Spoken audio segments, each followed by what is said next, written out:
Welcome back, guys.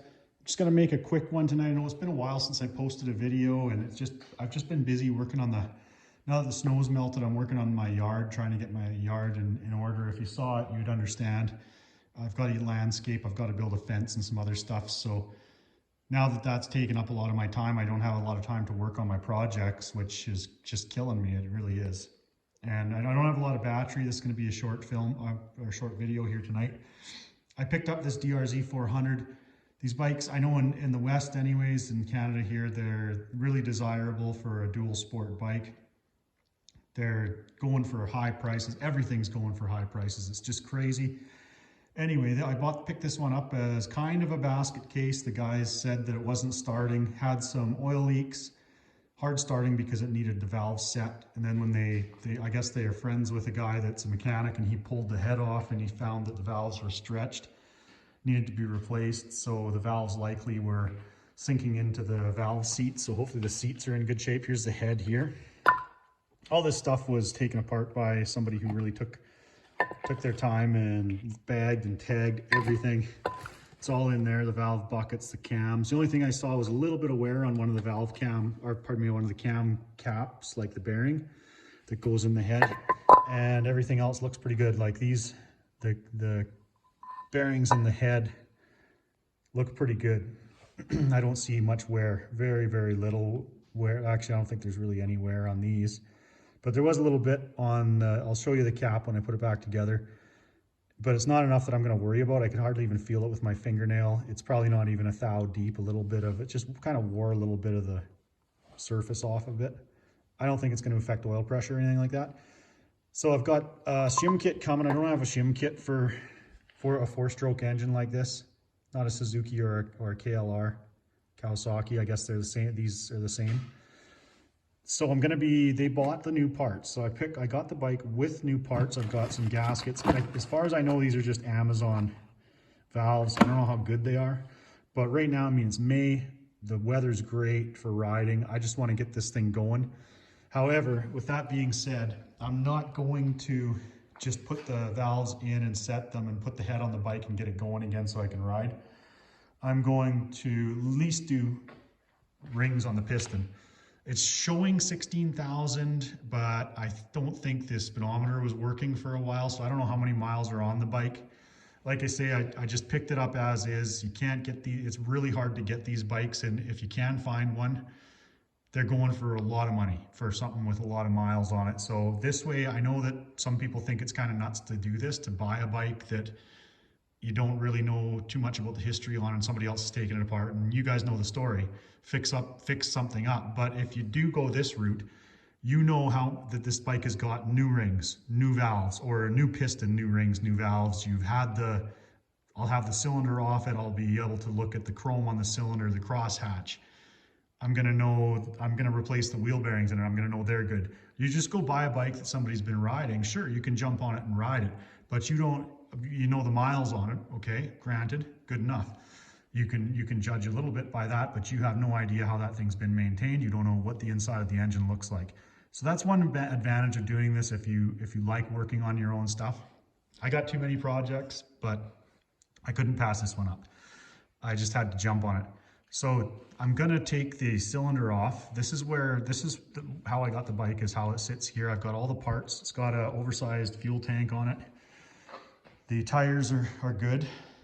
I was just thinking about a few other things that show that it's been, chain and sprockets, the wear guides, the chain guides are all in really good condition on this thing. So somebody was looking after, like, kind of keeping maintenance on that. The wheel bearings have some play in them. I've got those on order.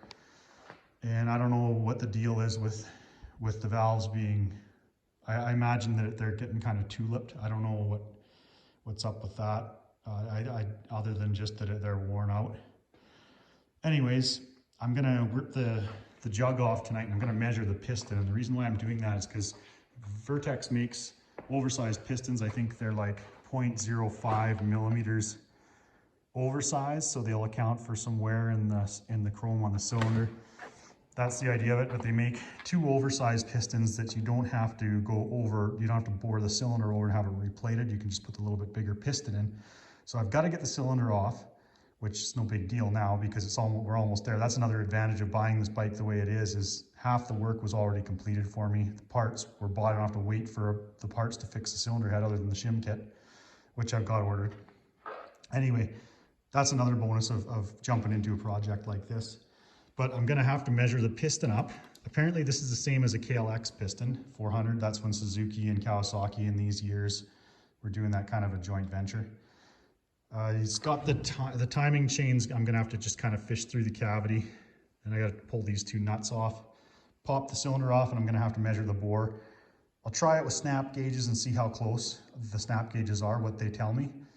And I'll just go through it and measure the piston and stuff and look at the piston. It's showing, I think this bike showed 16,000, and I'm seeing posts of guys that are going way over 60,000 kilometers on the original engine. No, haven't changed, opened it up, changed pistons and rings, haven't done anything but valve sets and maybe a timing chain. So this one I'm sure is probably fine. I could probably just put the valves in it and ride it. But if I'm this far along, I mean, if I'm this far into an engine, I'm not putting it together without at least new rings on that piston. So I'm gonna get those, I'm just gonna pop these two nuts off right after I drop my wrench on the floor. Yeah, 10 millimeters. So the head bolts hold the cylinder down as far as I can tell. I don't have a manual for this bike yet. This is my first DRZ that I've owned. Had a WR way back when, but I never had to fix the head on or anything. But as far as I can tell, it's just these two bolts to pop the cylinder off. So I'm gonna pull those out and then I'll show you what it looks like on the inside. Okay, I just had to wiggle it a little bit. Never even had to bump it with the hammer to break the gasket loose. Got this little breather tube on here that's gonna come out. Oh yeah, so the crank's gonna turn. I've got a top dead center timing mark on it.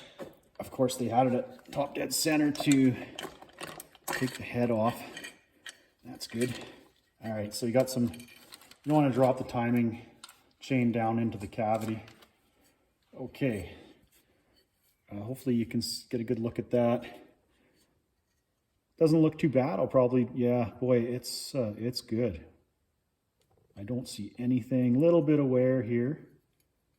You can feel that with my fingernail. So I got a little score there, if you can see that. But look at that. Wow, that's in good shape. So I'm happy to see that. So apparently what the symptom was with this bike is, other than it was leaking some oil, it had low compression. I'm trying to turn this engine over so I can get the piston up here to show you guys the piston. Yeah, it doesn't look like it's gonna happen. Come on, little girl. Oh, just pushed it down there. Gonna have to get that back up so I can get it out and show you. Okay, so the story is it was hard starting because of the low compression. But that would have been a valve problem, not the cylinder problem, but you don't really know. The 9 times out of 10 it's going to be the valves, but it could be something, maybe it had some dirt or something go through the cylinder and score it up in the piston. There could be piston damage. So if you're going to go if you know it's the valves, you take your cover off and check your valves and you're for sure know they're tight. They need to be set. Fair enough if you don't want to go this far, if you don't want to bind their gasket, if you don't want to check your piston and that, I understand. And I was tempted to do that with this bike because I'm in a hurry to ride and I can't wait to start riding this thing. But at the same time, I just couldn't resist pulling the cylinder off. So I'm probably going to just be doing my scuff job with some Scotch-Brite. So they're saying, like with the snowmobile, Nikasil cylinders, it's quite good. Works quite well. I think the green Scotch-Brite is what the guys were saying on the forums. So I will be scuffing the cylinder a little bit up on this, measuring it really well to see if I need an oversized piston. If this piston's in really good condition, I may even reuse it. Because like I say, I don't know how good Amazon valves are. I might have to take this engine apart again in the future if those valves are poor quality.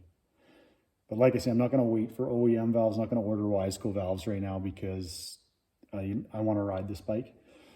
So I'll get this piston out and I'll show you guys. Let's take a look at what it looks like. I think I've got a micrometer at home here, most of my measuring tools are at my workshop.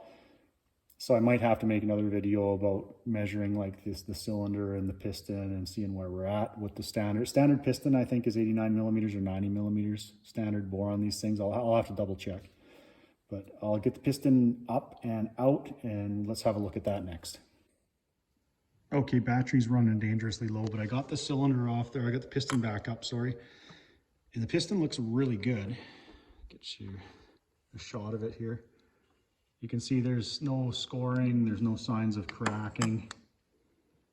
See back here, really good condition. Now, what's concerning me is I did watch some videos about these bikes. I do see a bit of heat signature on the crank there, on the big end bearing. I don't know if that's, I think that might just be from them heating the crank to when they press it together and they put it together at the factory. But there is a bit of play in the big end rod bearing, and that's not a good sign. So this bike shouldn't be that worn with the miles on it. I've got to go check what the specs are on that. I've got to measure that and find out if this thing's going to need crank work. So it's going to be a little more of a project, but that's just the way she goes. Like I say, if I've got to take it apart and put a crank in it, I'm gonna have a new engine in it, and it'll be a good bike for years to come. So what I'm gonna be doing is also, I'll probably jump back over to my RM here. This is a 300 big bore, Millennium Technologies, Eric Gore, forward motion / Millennium Technologies 300cc big bore. And this one, I got him to port it when I had the cylinder down there. I can't remember, it's not much extra. This bike is really gnarly, lots of power, full FMF system, gold valve forks. I've revalved those myself. I'll be revalving the shock. I haven't done that yet, but I've got all the stuff to do it. And just do, it's got a flywheel weight, V-force reeds. Did a lot of work on this bike, lots of aftermarket parts. I've got some new plastic for it. I'm going to switch over to a dual sport. I'm just getting to the age. All my friends sold their MX bikes. This one's set up for the bush. Excellent bike. It's got new wheel bearings. I've done linkage bearings and everything in this one. Everything's tight. But I think I'll jump onto this one, get it ready to sell, and then I'm going to have some more funds to put into this one. I definitely went down a notch with this bike. It's older. It's a 4-stroke. It's a basket case. But I can't ride this one on the street. And my friends, like I said, they aren't riding the MX bikes. Like, there was quite a good group of guys around here, but they've sold out anyways. We're getting older, and that's how it goes. That your riding style and interests change. So before I go, I just wanted to say that one of my favorite YouTube channels is Brent over at Half-Ass Customs. That guy does some amazing work. He's an amazingly talented guy. His videos are really interesting. If you're into the old hot rod scene, I like watching those videos. I don't build hot rods myself, of course. Brent doesn't work on bikes and snowmobiles and stuff like I do. But his shop just burnt down. He just posted a video tonight. So I'm just encouraging, if any of you guys are watching this video, thank you for watching it, by the way, and welcome to my channel for my new subscribers. Give me a like and a thumbs up, but also I think that one way we can help Brent out is if you guys go watch his channel. He gets more views, he gets more view time. That can help him out. He just lost his shop. It was full of all kinds of really nice specialty equipment. He had an English wheel, ironworker, a couple of hoists. Brent was a lot further along in the journey than me of collecting tools and that kind of thing and having a shop, and it just broke my heart to see that he lost all that stuff. He said he lost almost everything in the fire. So go over to Half-Ass Customs. We'll check out his video. Give him a like. I'm going to hopefully find something, a wrench set or some tools, and send them out to him. I guess we could send him gift certificates and things like that. It's too far away for me to drive out to help him with the cleanup. He'll probably have his shop cleaned up by the time I got there if I was to go. But man, if I was closer, I'd go there and give him a hand in any way I could. So Brent, if you watch this video, man, I feel so bad for what you lost, but I was also glad to see that you're just moving along and you're taking it in stride, cleaning up your shop, and you've got a lot of help. Like I say, if I could come out and help, I would. but I'm gonna try and find some other ways that I can help out as well. So anyways, guys, like I say, I'm gonna leave this video at that. Just a quick video here because I haven't posted one for a while. And like I say, if I have to go deeper into this thing, I'll definitely be making videos about that. But I've got to get this thing ready to sell because like I say, spring is coming. I've got to clean this thing up. I've got to put the plastics on it, new decals, and I'm just gonna re-spring and valve the shock, service that, and probably get it on Kijiji fairly soon here. So I'll take you with me on that one. Did want to work on the Dakota, but I got the one fender hung kind of on there because I got to get it mobile, like so I can get it out of the shop. But that's coming up. I'm going to finish that thing off. I want to do some work on the rust on the back fender. If I'm going this far with it, I might as well make it look good. I'm going to post a video of scrapping the Death Coda is what I'm calling it. The one that I got, kind of a long story, but I tell it in the videos. Scrapped it out, got a ton of good parts, got some really nice new consumable parts like brakes and that, but I also got a 5-speed transmission, so I might convert mine to the 5-speed in my driver in the future. 4.7 or a Hemi 5-speed maybe, I don't know. Anyways, stay tuned for all that. And like I say, thanks for watching. Hit like and subscribe. And then again, if you could, go over to Half-Ass Customs and check out his channel. Talk to you guys. I'll be back soon. Stay cool.